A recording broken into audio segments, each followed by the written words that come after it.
Welcome to Legacy Conversations, a channel where we preserve military memories and history.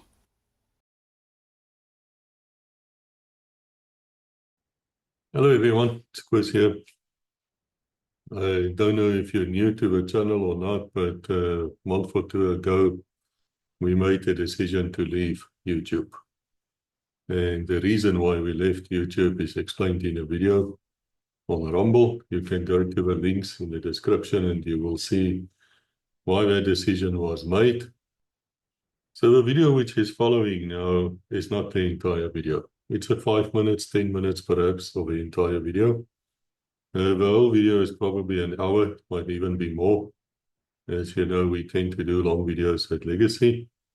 And therefore, I'm asking you, go to the description, see where that video is on Rumble, go there, subscribe to the channel at Rumble, or subscribe to the Telegram channel, which will give you the direct links for the videos which will come out. We're going to post these little teasers for a month or two, and thereafter we're probably going to say, no, you either come to Rumble or you don't see the new videos. And that's where we stand today. I hope you understand, and I think you will understand if you actually go and see my reasons why we made this decision. Again, go to the link in the description below, and I'll see you in Rumble. Thank you. Another major issue I was thinking in the beginning years was the Portuguese topographical maps. So it was not adequate. This was inaccurate. Later, it was replaced by air photos, which would make it much. But in those beginning years, it was quite challenging to plan operations, to coordinate operations from those maps. Good. I will now like just to mention a few key operations during the period that I believe contributed also to the enhancement of the battalion's fighting capability. The operations is all very well documented. A lot of people have spoken about it. I think that there's, but what like, and I just want to mention just a few, just to emphasize some of the aspects I think contributed to the effectiveness. In the beginning of 1977, the enemy started to be more active in that area that was allocated to us, and that it was decided that we need to do to be more offensive, and we would sometimes combine two platoons together and try and plan more specific, not just patrolling the areas. I was joined up with a platoon with Lieutenant Rooks Kriesel, and we were planning to lay an ambush at the water point for which we know the enemy were using. On moving into this position, before we actually reached the ambush positions, there was a contact, and that was my first real contact, and quite a shock. I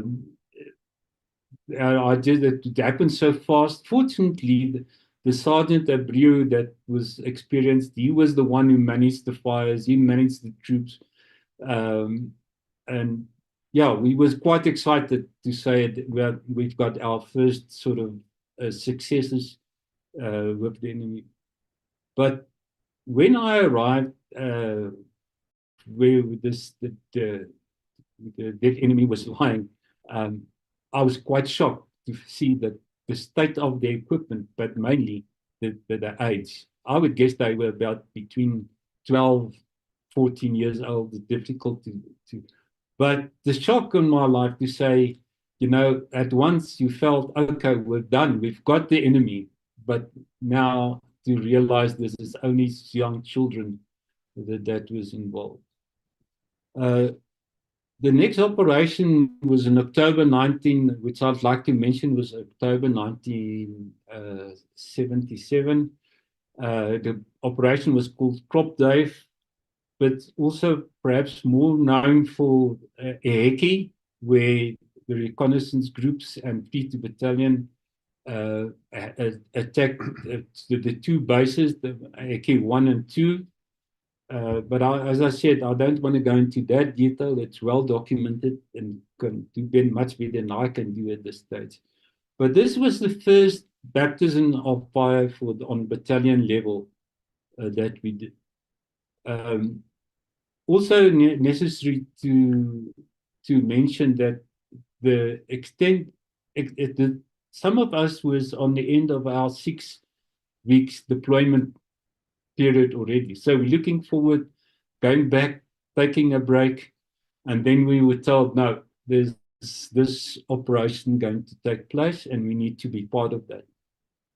The complications that I've mentioned, factors that I mentioned earlier, is that now came to effect. We had to navigate this more than 100 troops at night with the maps, like I explained already. It was quite complicated moving through the night.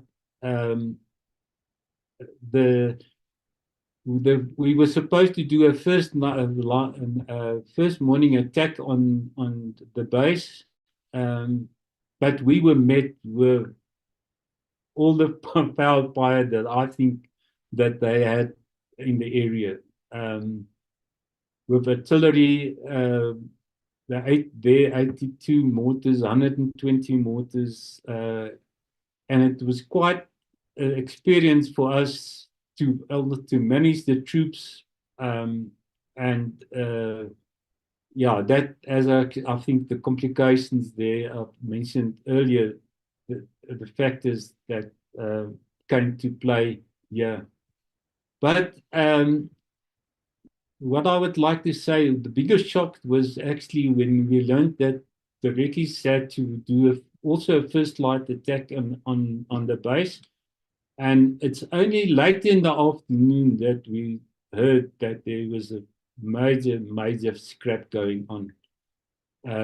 Eventually, the end of that was when the special forces came with their wounded and dead. And for us, that you think, these are the elite guys, this is what it was the reality of the war also came to effect. In February 1979, sorry, I've got it wrong here, 1978, Mamandi again was the place that was still a thorn in our flesh, and it was decided that the 5 platoons need to, with a mortar, 81mm mortar group, had to attack the base.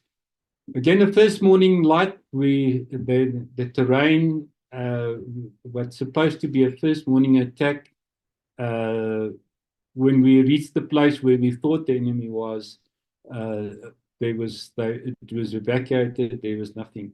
We caught one of a stray person there, and he explained to us where the real base was, and we walked most of the day.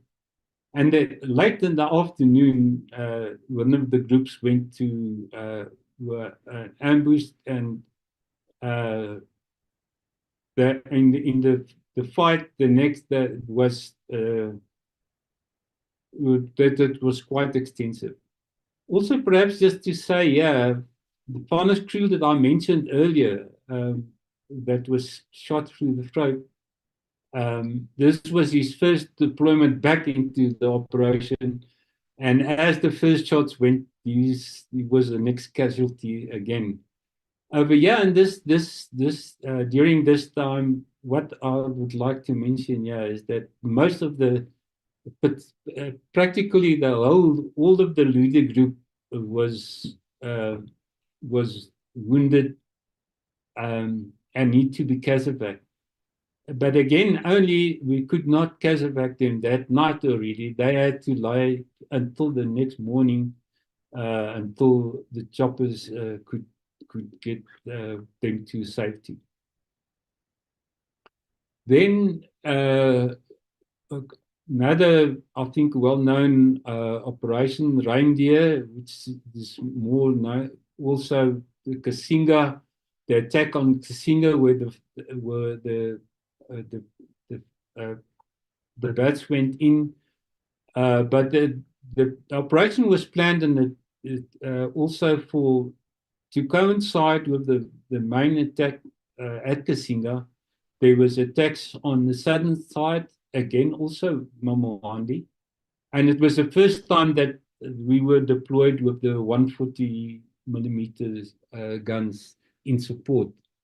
Of course, this was also experience. We were not used to this. We were excited when we heard, okay, we've got now for the first time, we also can give them something back for what they were giving us all the time. And we felt very, very, but once that shots went off, it was quite something different. The noise from the artillery, the shells going overhead, some of the airbursts fell amongst ours, and yeah, that was quite something in those beginning years to say that how to work with the artillery. It was not